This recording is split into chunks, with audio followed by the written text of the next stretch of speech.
Janata news app. మీ వార్త మీ స్వేచ్ఛ. ఇక్కడ మన జూలాల ప్రాజెక్ట్ దగ్గర రైతులు ధర్నా చేస్తుర్రు, ఎండల చేస్తుర్రు. వాళ్ళ కష్టాలు, వాళ్ళ గోసలు. మన దేశానికి వెన్నుముక్క లాంటి రైతన్న జై జవాన్ జై కిసాన్ అంటారు కదా, మరి ఎందుకు వాళ్ళ గోసలు కనపడతలేవు? ప్రభుత్వానికి ఎందుకు వాళ్ళ బాధలు వినపడతలేవు?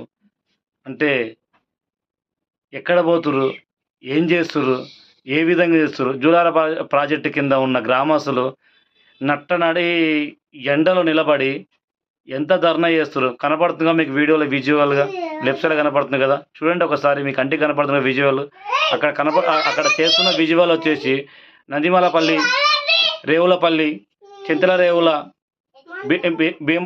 భీంపురం ఈ గ్రామస్తులు అక్కడ ఎండలో ఉండి అంత ధర్నా చేస్తున్నారు కదా. ప్రభుత్వానికి గోసలు కనపడతలేవా?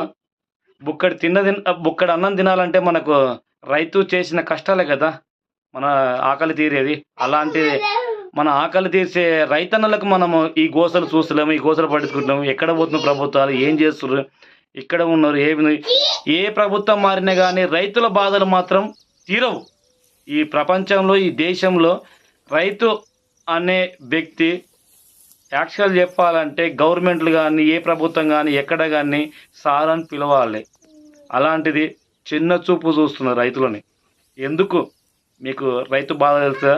అన్నం తింటున్నావు కదా, బుక్కడు అన్నం తింటారు కదా, ఆ బుక్కడు అన్నం పండించడానికి రైతు వెనకాల ఎంత కష్టపడుతుండు. అలాంటి రైతన్నని రోడ్డు మీదకి లాగిరు ఈరోజు. చూడండి ఒకసారి, విజువల్ కనపడుతుంది, చూడండి ఒకసారి.